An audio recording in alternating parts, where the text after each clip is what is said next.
Hi, everyone. I'm Chef Adrianne Calvo, and welcome back to the Chef AF podcast, part of Foodable Podcast Network. Today, we're exploring the culinary industry from a different lens, from that of a publicist for internationally famous chefs. Joining me is Lisa Schwartz, account manager at Rockaway PR.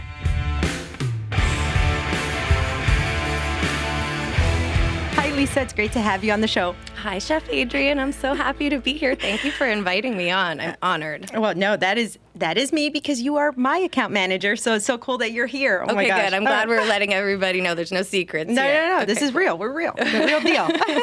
So I was super excited when you agreed to be a guest because, I mean, there's so much to share. What goes on behind the scenes to make chefs stars and to put what we do out on a platform, because if not, nobody would know about it.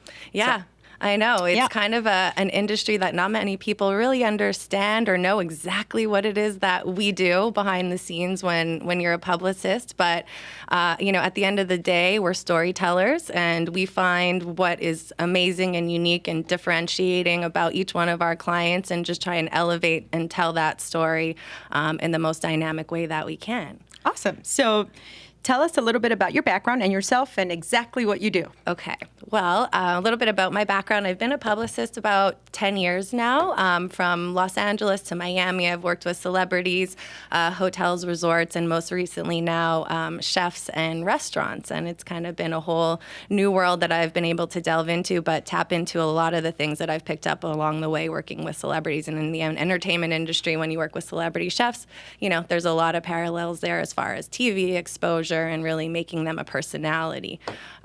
So at this point, what we really do, like I said before, it's kind of our job to figure out how we're going to tell your story, what that story is, where does your audience live, where do they reside, where do they spend their time, how do they receive their messages, their news, and how can we kind of infiltrate that and make sure that we're cutting through the clutter of all the media that there is out there today and making our clients and their brands really stand out. Very cool. Yeah. So how many chefs do you work with currently? So currently, I would say 8 kind of executive chef owners, but obviously, behind the scenes, there's teams, that go along with that are integral parts of it that I get to work with also. But over the course of my career, even working with hotels and resorts, I've worked with many chefs at hotels as well, and that's a huge part of travel, and the component of appealing to an audience and getting them to come to a destination or a hotel is what's the food and beverage program too, So I've worked with a lot of chefs along the way. So what's the best part of working with chefs? Any fun stories you'd like to share? Oh, best fun, parts? funny, interesting?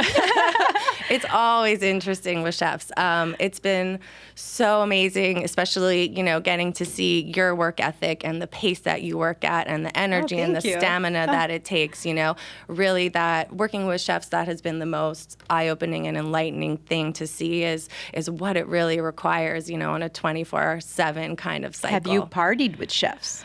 I haven't gotten in the inner circle yet. I'm still waiting for an invite so I can come and hang out with you and Egg. I think I've hinted it a couple times. Yeah. This year you're coming. All right. No, I need to see what it's really like to party with chefs because I really only heard and had to deal with things from the morning after. Okay. Yeah. Yes. When they don't make it to a show or something. Oh my gosh. Yeah. When they pull the Pedialyte out of the fridge, like it's been a good night. That's a specific sighting, yes. So what would you say is the most challenging part of working with chefs? The challenging part does also come along with the fact that your schedules are crazy and you're always on the go and not like, publicists who tend to have more of a 9-to-5 kind of situation where we're at a laptop or, a desktop most of the day on our emails. You guys are in the kitchens, you're, running around dealing with buyers and things like that. So getting you in the right time in the right place sometimes can be a little challenging, A little. That's an understatement. That's my PR spin on it. Yeah, a little in quotation marks. So that's a big challenge, and of course we're up for it because the payoff in the end is worth it. But when we have an opportunity that's super time sensitive, journalists love to come to us the same day. Oh, can you get me, this recipe in an hour? Yeah. So they don't realize that they're asking me, but then I have to go to you and track you you down and get you to stop whatever you're doing, Yeah. you know, to write out the recipe and send me a photo of it. Hopefully that we even have it, you know. So Nearly impossible. yeah. Yeah. Wow. That's almost an impossible ask. We get it done a lot. Yeah, we do get it done. Yeah. But you know, those are the challenges, I So think. when you get that request, you put your cape on and like, you're like, all right, I'm going to off. go. I'm like, I never say no. Yeah. You know, I always want to at least try. I put a positive spin on everything, and I really do believe you put the good vibes out there, they'll come back. So I'm always like, yep, no problem, we'll do it, you know, and at least let me try. And 9 out of 10 times, somehow we figure it out, make it work. All right, shoot for the moon, Yeah. land on the stars. Okay. Absolutely. All right. So you were working in travel PR prior. So tell us, how was that like? I love travel, so I want to hear all about this. Yeah, I know you do, and I love watching your travel adventures. And I've said to you too, like I love when you share, you know, Thank your you. throwback pictures and seeing you in that kind of different element is really cool. But yeah, travel brings out, you know, something special in people when you get out of your element, get to disconnect from your everyday, you know, and just really feel like you're in a different place and taking in all these new sights, and you know, your senses are so invigorated, and it just helps, you know, to re-inspire. So working in the travel industry was really cool to be able to promote that to people and find really unique places around the world, and you know, dig deep into what makes them unique and what kind of culture they offer and what kind of food that means. You know, some of my most amazing experiences were going to South Africa and staying, you know, right facing Table Bay Mountain and going out to a winery that was in the mountains there overlooking Cape Town, and you know, eating biltong and drinking amazing South African wine as the sun is setting, you know, on these African vineyards, you know. So it allowed me some pretty amazing opportunities, and I just think, you know, we're able to come back from those travel experiences better, and hopefully we share those experiences. And I know you definitely do. You know, that's a big part of why you travel too, is to, you know, taste the food and get inspired, because I know every time you come back from traveling, you always have a new dish. A new dish, always. I know. Because it's just part of it. I don't know. You really do go out there and you taste something new, and you can't wait to bring it back to your followers, your guests. You want to bring a different experience back. And I think, I mean, sharing, it's the ultimate human connection, right? Mm-hmm. Like, you know, Yeah. any of the places that you went to besides South Africa that you'd love to share? Yeah, I mean, there are amazing places. One place that sticks out that some people might be surprised is Aruba. Aruba? I spent a ton of time there, and I know people think of it as kind of a touristy destination, but it is a melting pot of culture. There's about 50 different cultures that live there currently, and the history behind it is amazing. But one of their signature dishes that they make, and the chef at the hotel that I work with there kind of taught us all about, and we had cooking classes around it, and it was called keshiena. Giant Gouda wheel, basically, and then it's all like carved out. They fill it with this amazing mix of usually chicken and spices and olives and capers and peppers and tomatoes, and it's just really, really tasty. And then they bake it down all together so the cheese like melts on top, and it's just amazing. And the story behind it actually comes from like the Dutch slave days, because the Caribbean, you know, was kind of a stopping point for you know, the slave trade, and it's a realistic part of their history, you know. So they talk about it, not that they embrace it or they're happy about it, but it's just the way that it goes there anyway. So it was basically the slaves would come back, and the Dutch people would give them the rinds, you know, of the cheese, and they would take whatever they could to basically make this kind of cheese pie. So it's passed down, you know, all the way from that age. So it's kind of cool when you get to, you know, you think of Aruba as just, you know, beaches, travel, and, just, you know, but it has a really cruises. cool, yeah, exactly. If you dig deep into the culture, you know, you can find some really, really cool things. Well, very, very, very cool. Mm-hmm. So, did you work with hotel chefs during that time? Yeah. Like closely? Like, Yeah, definitely. Okay. I Any kinda, of them that stood out? But, yeah, actually, like the chef at Aruba Marriott, he really worked his way up there, and you know, did a lot of hands-on cooking demonstrations with his guests and stuff. And through my time working in travel, I really realized, you know, how much the food experience was becoming a bigger part of what people wanted when they traveled. You know, I mean, so many people will pick a trip or a destination according to where they're going to eat. They just, everything else goes around where they're going to eat. Yeah. So I guess that's a segue to ask you the next question, which is, so how did you end up exactly in PR, food PR? Food PR, yeah. So I originally thought I wanted to work with celebrities, which is why I went out to LA. And, that was great for the first couple of years working in entertainment and doing the whole TV and movie kind of scene.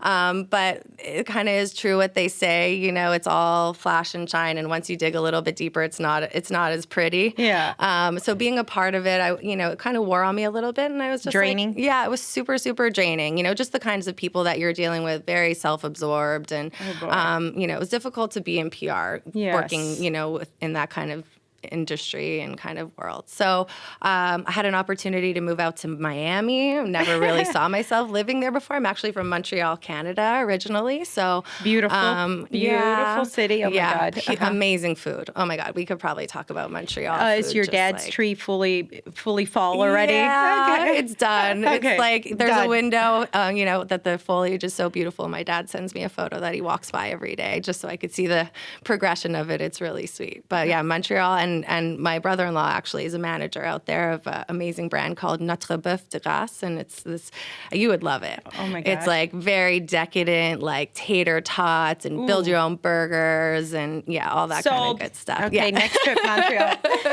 You got to go check that out. Yeah. He'd be so happy to have you. But yeah. Okay, cool. Well, that's it. Yeah, manifest destiny. It's just life getting you to where you're supposed to go. Yeah. To me, perfect. Yeah, here we go. Full circle from Montreal to Chef Adrianne in Miami. So what are you working on right now?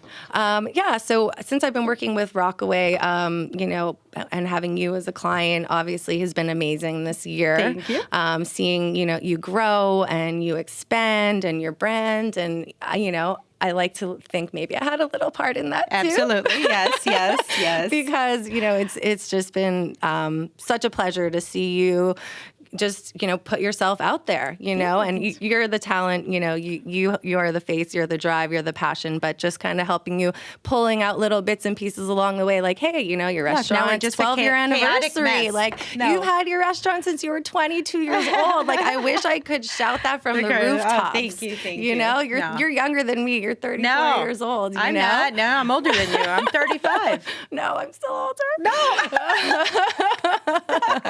Okay, well, you look younger, so that's good. Yeah, no, it's amazing to see, such a strong, and being a feminist myself, especially the female angle and just how powerful you are. I'm so proud and excited to help promote that and help put it out there, with the tools that I have, which is, working with the media and working with social influencers. And our job is being really tapped into who people are listening to, who are the influencers, and that, spans podcasts, it's everything from a podcast to a magazine these days. It's expanded so much into so many different arenas. And obviously you being so popular on social media, you kind of have that down pat, but you can't really go on Instagram these days and not see somebody posting about Chef Adrianne. Yeah, but I mean, and you guys are really on top of your game. There's so many like PR firms that, they don't speak the language, and you guys all really do. And that's really awesome, because if you don't speak the social media language for real, you don't connect with people nowadays. That's really just the truth, That's like the first place people go when you're like, oh, have you heard about this, this show or this restaurant? People usually just go to Instagram and look up the hashtag before they even Google it, absolutely. So, whether you like it or you don't, you got to embrace it, and I personally really enjoy it and am active on it myself, and that's the way I learn and, keep up with a lot of my clients, keep up with a lot of journalists, influencers. People all post things and be like, oh my God, I didn't know that. Can I go? When can I, can I taste that? Whatever. So it's just, you got to be on media all the time and sharing all the time. And I think it's really important, especially as a PR in any industry, to be specialized in what you do. There's a lot of big firms out there that represent, anything from a hair dryer to a chef to a water brand to a bathing suit brand, and like for me as an account manager, I couldn't imagine doing PR for all those different things, because I want to brain. How do you? Yeah, you can't really fully be immersed and like understand every one of those worlds. And if you're going to do your job well as a PR person, like you have to be immersed in that. You have to be passionate about it. Like in any industry, you know, if you're going to be successful and cut through the clutter, it has to come from a visceral place. And, you know, fortunately, I work for an amazing agency that we really cultivate a solid list of clients that we only take on unless we really believe in them and we can get behind them and we see that potential and we have that and we share that vision, you know, and I know that was really important for you too when we first sat down. Our first meeting. Yeah, you know, you guys got me from the first conversation, and it was just that of you guys understand your client on every level, I think, and then you know how to send the message properly, like for real, because you guys are so specialized. How amazing! I mean, and that's something like that's so vital. Like what you were saying, from a hairdryer to a chef, there's just no way you can't focus, you know? Maybe, you know, 20 years ago when there was, you know, X amount of newspapers, X amount of magazines, and that was the only way people got their news and, you know, television, whatever. Everything is so now everything everywhere. In your face. Yep. So what do you think are going to be the food trends coming up now? What are your predictions for 2020? Well, I mean, I think this is kind of an obvious one, but veg forward, vegan. Yeah, I really feel like a lot of people are opting, maybe not fully going that way, but a couple of days a week, you know. And Flexitarians. Yeah, exactly. Yeah. I don't know what they call it, freegan. I don't know. There's got to be a name for it. I don't think it's freegan, but it's something like that. Yeah, but, somebody brought up flexitarian, that they're like vegan, vegetarian, pescatarian, but so ultimately it's a flexitarian, meaning that you're flexible and you do a couple days a week vegan, couple days a week pescatarian, and then cheat day. Yeah. You know. Yeah. And I think too, the really fast casual kind of, you know, Instagrammable food is making a huge comeback too, you know, kind of like what Chef Dean was just saying. And, you know, your cracked concept, like people want really good food, but it doesn't always have to be fussy, you know, it'd just be a cool environment, laid back, like, you know, just a good meal where they know they're going to feel, you know, full and satisfied afterwards. That's all that really matters. Yeah, absolutely. It's the whole 360, you know, experience. Yeah. So any closing statements that you'd like to share? Any wisdom from the PR world? Wisdom from the PR world. Or here, I have a great question. Okay. If you're a chef in the industry right now and you're wondering, should I hire a PR or you know, a publicist, a PR firm to represent me? What would be your answer? Okay. Why? Okay. I think you have to think about what, you know, where you're at in your career, you know, or, you know, having some news or something to offer, because, you know, as great as we are at our job, you know, if you don't really have a news hook or, you know, something that is trend worthy or timely, you know, it is really hard to cut through the clutter, you know. So like even when we sat down with you, we're like, okay, you have your 12-year anniversary, you have your book, you know, let's line all that up and time it so that it's like a really strong story when we say, you know, Chef Adrianne celebrates her 12-year anniversary. She just came out with a book, and, you know, that really, you know, helps be like, oh wow, who's this girl? You know? So when you have some news to share and some stuff going on, even if it's not all lining up at the same time, find a way to kind of package it together so you have, you know, something a little stronger to come out the gate with. And, you know, also really having a good understanding of who you are and what your story is too, you know, and of course we can help you craft that and massage it so that, you know, it comes off in the best way possible. But at the end of the day, you have to have your own identity and know who you are so that we can properly amplify that. You know, we're not coming up with that story. You've got to already have it. We just help you pull it out and kind of put it in a way that makes sense to people. Awesome. So can you give me your favorite Miami food moment? Like food world, let's say you're at an event, a big, you know, big PR event or something, and something happens. What's the best one? Best story? But very Miami. Very Miami. Yeah. I kind of want to say meeting Don Shula was pretty cool. Okay. That was a pretty cool Miami moment working with Shula's restaurant group. He's pretty legendary out here in Miami. But I think like my most Miami experience was probably the South Beach Wine and Food Festival this year. I actually had never been. So this was this was your first one this past year? Yeah, this for like in past, February or whatever. It was my first time. And so working, with Rockaway PR, obviously it was a machine behind the scenes to make sure that we were like managing like every event that our client was in. Yeah. So it's this crazy like powwow. We sit down with like the whole schedule. Everybody has all their events their clients are in. We like buy our own 2 full access passes. So we're not like counting on, somebody to hook us up to get us into events. We want to make sure that like we are getting, we can be there. So we all kind of basically have to map out, who gets the 2 passes at what time to make sure they're covering each event. And sometimes we just have to Uber them to each other. Sometimes we do handoffs at each other's houses. Oh my gosh. It's like literally like an full operation. Ops. Yeah. Black ops for sure. Black ops. So that was really cool. Yeah, that's kind of like how we get, like the chefs, how we get from event to event. It's like sometimes it's Ubering. Sometimes we have our team bring us our food to the location because we're doing 2 or 3 events in the same day. It's crazy. Yeah. Oh my God. Yeah. Okay. Then I have another good one. Have you ever sat down with a chef that you didn't want to take on? You don't have to say a name, but just tell me about that experience if you've ever had one. Maybe not. I mean, chefs definitely have big personalities. Yeah. For better or for worse. So there's definitely some that are like a little more easier to work with. And some have a little bit more of an ego. That's ultimately what it comes down to. Like we were talking about challenges earlier. Yeah. I think that's also a big problem or a challenge sometimes is that chefs, as I think everybody who owns what they do and is proud of what they do should be confident, but ego sometimes can get in the way, and it doesn't come off as well when it's media facing. If you're always trying to just impress and name drop and that makes our job when you're not as likable, it makes our job a little bit more difficult, So there are definitely some people who you're like, okay, you're constantly Googling yourself. You're sending me articles, that like you've been on Google like way before I have this morning, like, to try to find like who's writing about you and stuff. So, there's some that are not as enjoyable, but there's nobody I've said like no to. Okay. But sometimes the egos are a little bigger than others. Well,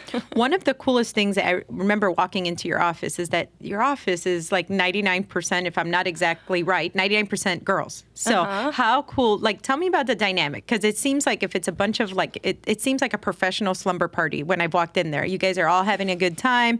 It looks like you guys really enjoy working together, and that there's like an actual friendship, which is, for me as a client, it's like so refreshing because I feel like you all help each other and there's such good energy. So how do you guys cultivate that? Tell me what it feels like to walk into the office. Yeah.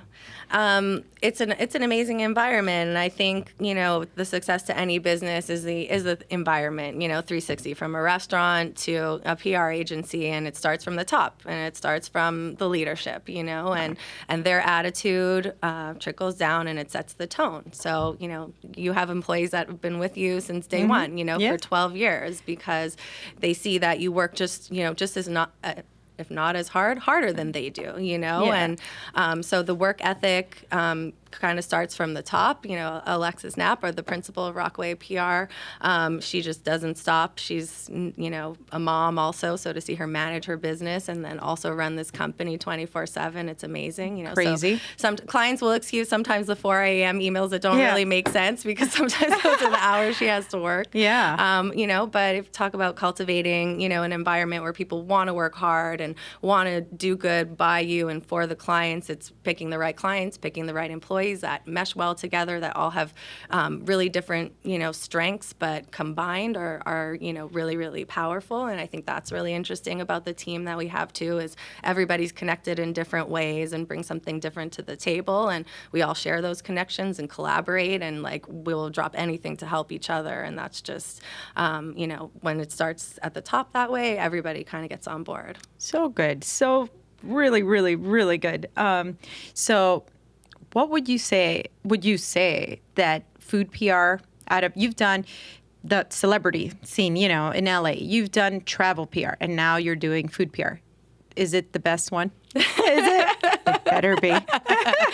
Honestly, it kind of combines Everything. Yeah. Okay, Yeah. Like I haven't never really set out to do this, but now that I've ended up here, it feels like the right balance of everything that I love, which is getting to work with personalities and, really digging deep into that and finding out who these people are and how can I tell their stories, but also the hospitality industry of, making sure people have a great time, creating an amazing experience and being able to share that with people and encourage them to go and have those experiences too.